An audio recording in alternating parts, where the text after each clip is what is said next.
El 31 de agosto de 2014, Internet se rompe. Reddit empieza a llenarse de fotografías de celebridades. Cientos de archivos aparecen de golpe, más de 500 imágenes íntimas circulan, fotos personales que de pronto se convierten en mercancía pública. Twitter, Facebook, Reddit, blogs, foros, chats privados, todo explota a la vez. Rumores, enlaces, titulares, nadie sabe quién está detrás ni cómo ha sucedido. Solo queda clara una cosa, la magnitud del desastre. Fotos de más de 100 celebridades se convierten en un fenómeno global. Kate Upton, Ariana Grande, Kirsten Dunst. Pero una persona destaca sobre todas, Jennifer Lawrence, una de las actrices más conocidas del mundo. La sensación es de caos absoluto, pero la pregunta clave sigue sin respuesta. ¿Qué ha pasado exactamente? ¿Cómo es posible que tantas cuentas privadas se vean comprometidas al mismo tiempo? Todo el mundo quiere saber quién está detrás y cómo ha conseguido las fotografías. La búsqueda para dar con los culpables comienza. El subreddit lo crea un usuario bajo el nombre de Jones McJohn, y en ese instante surge el verdadero centro del escándalo. Cientos de enlaces recorren foros, miles de descargas. En Reddit, The Fappening se convierte en un monstruo. En un solo día supera los 100.000 usuarios nuevos. Miles se agrupan con un único objetivo: compartir, clasificar y mantener viva la filtración. Más de 100 nombres conocidos, imágenes íntimas, vidas privadas expuestas. Cuando ocurrió el hackeo fue tan brutal que ni siquiera se podía describir con palabras. Las imágenes de Jennifer Lawrence son las que más se comparten desde el primer momento. No sorprende, en 2014 está en lo más alto de su carrera. Acaba de ganar un Oscar por El lado bueno de las cosas, es la protagonista de Los Juegos del Hambre y está en la lista de las actrices mejor pagadas de Hollywood. Su nombre aparece en todos los medios, es cara de campañas millonarias y símbolo de una nueva generación de estrellas. Que sus fotos privadas se filtren convierte el caso en un escándalo gigante. El golpe es tan grande que incluso esas imágenes llegan a aparecer durante unas horas en su propia página de Wikipedia. Pero no está sola. Kate Upton también aparece en la filtración, modelo estadounidense, portada habitual de Sports Illustrated y referente mundial de la cultura pop. Lo mismo pasa con Kirsten Dunst, conocida por dar vida a Mary Jane en la trilogía de Spider-Man dirigida por Sam Raimi, una cara ligada a una de las sagas más taquilleras de principios de siglo. Algunas de ellas lo reconocen, otras lo niegan todo. Las fotos falsas mías son una locura. Estaba tratando de superarlo todo y no darle ni un segundo de atención al creador, pero... Estas supuestas fotos mías son falsas. Déjenme cortar esto de raíz ahora mismo. Un moderador anónimo del foro admite que es la comunidad de más rápido crecimiento en la historia de Reddit. Las primeras 72 horas son un caos absoluto. Reddit recibe denuncias de copyright bajo la DMCA, la Ley de Derechos de Autor, y responde borrando enlaces concretos, pero es inútil. Cada borrado genera una réplica inmediata, un juego interminable del gato y el ratón. Lo que desaparece en un enlace reaparece al instante en otro. El 7 de septiembre, una semana después, Reddit anuncia el cierre definitivo del subreddit, un golpe seco. La empresa insiste en que no censura comunidades por motivos morales, solo actúa porque la ley les obliga. El archivo de The Fappening desaparece del dominio público de Reddit, pero para entonces el daño ya es irreversible. En menos de 7 días, la comunidad genera cifras desorbitadas, más de 250 millones de visitas antes del cierre. Wired informa que solo con las suscripciones de Reddit Gold, la compañía obtiene ingresos suficientes para cubrir un mes entero de servidores. Reddit se beneficia del tráfico y cuando finalmente corta la conexión, el dinero ya ha pasado por sus cuentas. Pero lo que desaparece de un foro no se borra de Internet. El material sigue moviéndose en páginas espejo, en foros secundarios. Y ahí es cuando aparece un nuevo término, Celebgate. Celebgate se convierte en la etiqueta oficial del caso, la palabra que aparece en titulares de prensa, reportajes de televisión y comunicados legales. El FBI se hace cargo del caso y activa una investigación federal que ya no se limita a un escándalo online, es un delito a nivel mundial. Internet no tiene un centro visible, pero cada crimen digital deja rastro. El 31 de agosto de 2014, la primera gota de esa filtración aparece, en un foro anónimo, caótico, 4chan. 4chan es uno de los rincones más influyentes y a la vez más caóticos de Internet.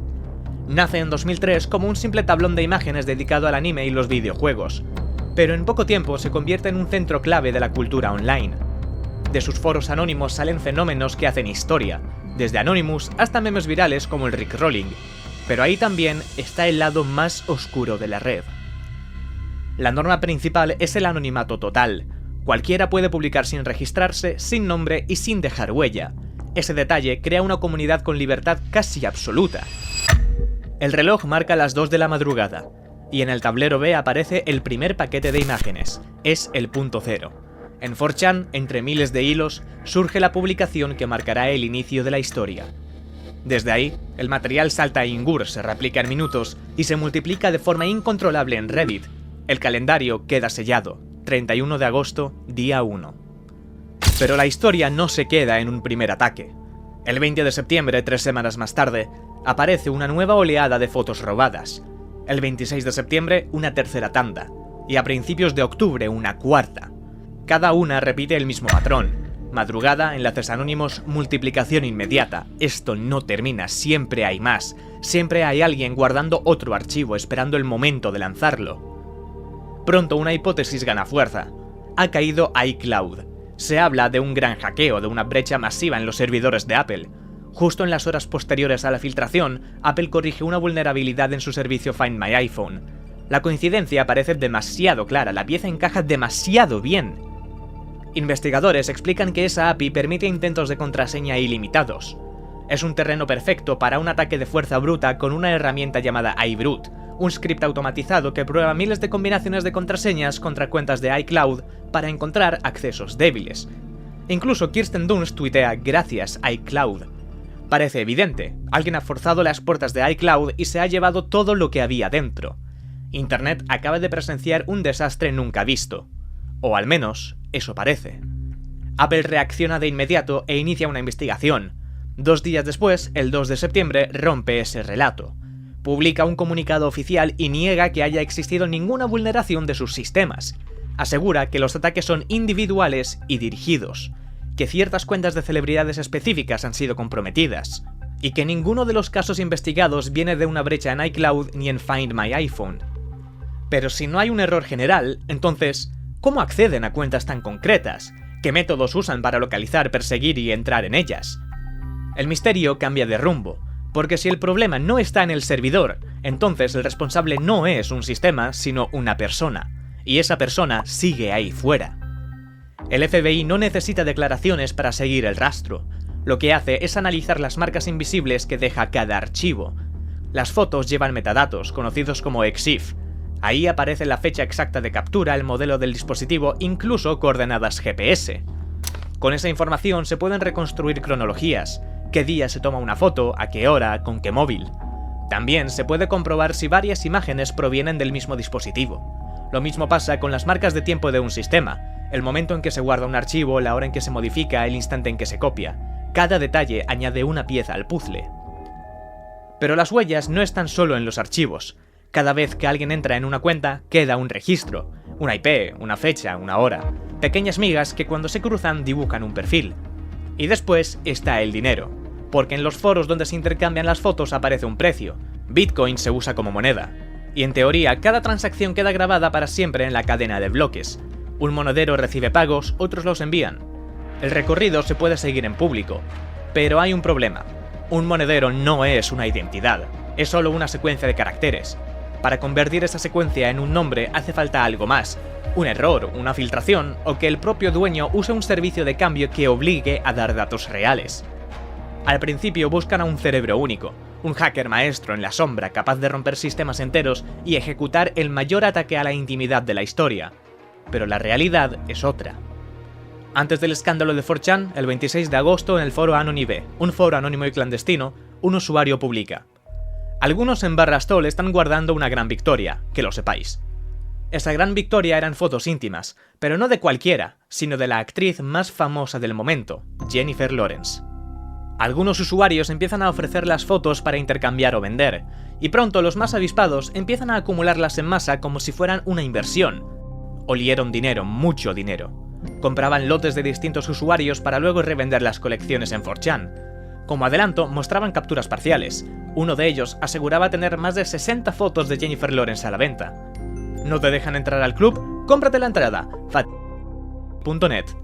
Estafador, y además ridículamente caro de todos modos, lol. Fíjate cómo la llorona resentida de arriba ni siquiera da pruebas de que sea estafa. Solo lo dice porque, bueno, es una llorona resentida. Su pérdida no tiene por qué ser la tuya. Fat.net. Y el 31 de agosto de 2014, uno de esos coleccionistas decide soltar toda la colección en 4chan. Un día después, ese mismo usuario publica que no había sido el principal responsable. Explica que la filtración había sido un esfuerzo colaborativo tras meses de trabajo de varias personas. Chicos, solo para que lo sepan, no hice esto yo solo.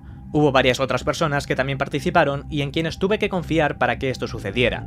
Este es el resultado de varios meses de trabajo duro y constante de todos los involucrados. Agradecemos sus donaciones y celebremos su entusiasmo. Pronto me mudaré a otro lugar desde donde continuaré publicando. En cuanto a donaciones en Bitcoin, hay dos que hemos estado usando, una aquí y otra en otro foro. Las direcciones 1MPP son las únicas dos a las que estamos recibiendo donaciones. Si volvemos a la primera publicación aparece un nombre en clave, STOL. ¿Qué es exactamente? No es un grupo internacional ni una organización sofisticada, es un subforo escondido dentro de Anonibé. Allí se juntaba un pequeño grupo de hombres, todos jóvenes adultos de entre 20 y 30 años, repartidos por distintas ciudades de Estados Unidos. Un profesor en Virginia, un trabajador de atención al cliente en Chicago, un cajero de banco en Connecticut, un empleado de comercio electrónico en Pensilvania, casado y con 2 hijos. E incluso un joven de 29 años que seguía viviendo con sus padres en Chicago. Gente normal, vidas aparentemente normales. Lo que compartían era la misma obsesión, robar y coleccionar fotos privados de famosas. Su dinámica era sencilla, no buscaban vender ni publicarlas, lo que de verdad les interesaba era el intercambio interno. Correos electrónicos, carpetas compartidas y los privados. El acceso al grupo era exclusivo, para entrar había que entregar una prueba, una foto de alguna celebridad. Esa era la moneda de cambio. Durante años, este círculo funcionó en silencio. Robaban, compartían, acumulaban. No eran un ejército invisible ni un hacker solitario con máscara. Eran un puñado de hombres comunes unidos por un vicio. Y en 2014, su secreto empezó a desbordarse hacia el resto de Internet. Ninguno es un genio, ninguno coordina a los demás. Cada uno monta su propia operación de phishing, sus propios correos falsos, sus propias trampas. A partir de aquí, la investigación se acelera, y llegan las primeras órdenes judiciales.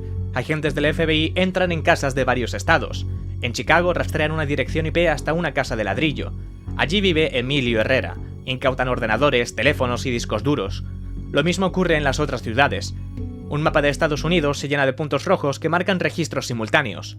El caso cruza jurisdicciones y obliga a coordinar oficinas de costa a costa. En 2016 aparece el segundo nombre, Ryan Collins. Tiene 36 años y vive en Pensilvania.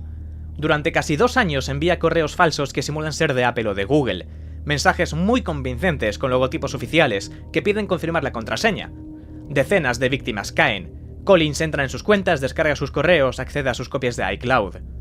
Un año después surge otro nombre, Edward Majerchik. Tiene 29 años y es de Chicago. Usa el mismo método, correos falsos que imitan a Apple, páginas clonadas que roban credenciales. Pero también usa otra técnica, el relleno de credenciales. Hoy en día es fácil encontrar información personal de cualquier famoso con unos pocos clics. Su fecha de nacimiento, dónde nació, incluso el nombre del colegio al que fue. Estos datos suelen ser la llave para responder a preguntas de seguridad, y con estos puedes resetear una contraseña de iCloud. Una vez dentro, solo necesitas un software especializado para descargar todos los datos de la cuenta. Además, millones de contraseñas estaban filtradas en la Dark Web y no eran muy difíciles de encontrar. Por otro lado, mucha gente reutiliza la misma contraseña en correos, en iCloud, en Gmail. Si una se repite, ya está dentro. Entre noviembre de 2013 y agosto de 2014, Majerchik accede a más de 300 cuentas de iCloud, 30 de ellas de celebridades. En 2018 llega el turno de George Garofano. Tiene 26 años y vive en Connecticut. Entre abril de 2013 y octubre de 2014 lanzó su propia campaña de phishing, enviando correos simulando ser alertas de seguridad de Apple, pidiendo que verifiquen sus datos, y con esas credenciales accede a unas 240 cuentas de iCloud, varias de celebridades, muchas de usuarios anónimos. A diferencia de los anteriores, Garofano comparte y vende parte del material robado a otras personas. En Virginia, el foco se centra en Christopher Brannan, un profesor. Los informes lo vinculan con más de 200 cuentas hackeadas, entre ellas varias de celebridades. Su caso genera especial interés, porque los investigadores sospechan que también pudo acceder a cuentas de su círculo cercano, incluidos alumnos y compañeros de trabajo. El grupo Stoll no hace magia. Lo que hace es aprovechar lo más básico del ser humano, la confianza. 9 de agosto de 2014. Jennifer Lawrence empieza a tener problemas para iniciar sesión en iTunes y en su email. Una semana después, recibe este mensaje. Tu Apple ID se utilizó para iniciar sesión en iCloud desde un dispositivo no reconocido el miércoles 20 de agosto de 2014. Sistema operativo iOS 5.4. Ubicación Moscú, Rusia. Si fuiste tú, por favor, ignora este mensaje. Si no, para tu protección te recomendamos cambiar tu contraseña de inmediato. Para asegurarnos de que es usted quien está cambiando la contraseña, le hemos proporcionado un código de un solo uso, 0184737, que debe utilizar al restablecer su contraseña en applesecurity.serviuser.com. Lamentamos las molestias y cualquier preocupación relacionada con su privacidad. Apple Privacy Protection. El mensaje es enviado desde la dirección de correo appleprivacysecurity@icloud.com. El correo parece perfecto. El tono es el mismo que utiliza Apple en sus comunicaciones oficiales. La firma también, Apple Privacy Protection. Incluso la dirección. El engaño funciona porque juega con lo que más asusta a cualquier usuario: la sospecha de que alguien en algún lugar del mundo está entrando en sus datos privados en ese mismo instante. Y el detalle que hace que todo parezca real, un código de un solo uso, 0184737. El número convierte el mensaje en algo creíble. No hay enlaces cutres, no hay faltas de ortografía evidentes, no hay promesas ridículas de premios. Todo está diseñado para que la víctima no dude. El remitente incluye iCloud.com, el código suena legítimo, la instrucción es clara y urgente: cambia la contraseña ya. En realidad, nada de eso viene de Apple. El objetivo es simple y devastador: que Lawrence introduzca su contraseña real en una página falsa idéntica a la original, algo casi imposible de detectar para cualquiera que no viva desconfiando de cada clic. El FBI sabe que tienen que ir paso a paso. El primer objetivo es probar el acceso ilegal a las cuentas. Cada IP, cada log, cada dispositivo incautado puede sostener esa acusación. Pero demostrar quién sube las fotos a internet es otra historia.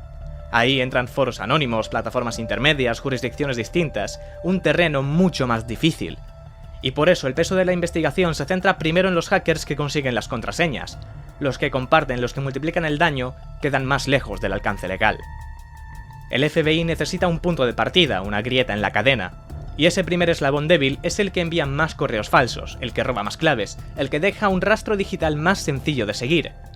El primero en caer es Ryan Collins. Tiene 36 años, vive en Lancaster, una pequeña ciudad de apenas 60.000 habitantes. En 2016 recibe 18 meses de prisión federal.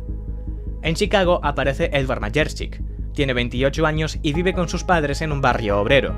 En enero de 2017 es condenado a 9 meses de cárcel y a pagar $5.700 de compensación. Ese mismo año también Emilio Herrera, vinculado desde 2014 a la investigación.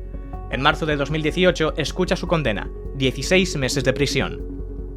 En Connecticut el rostro es más joven. George Garofano tiene solo 26 años, crece en North Branford, una localidad de menos de 15.000 personas.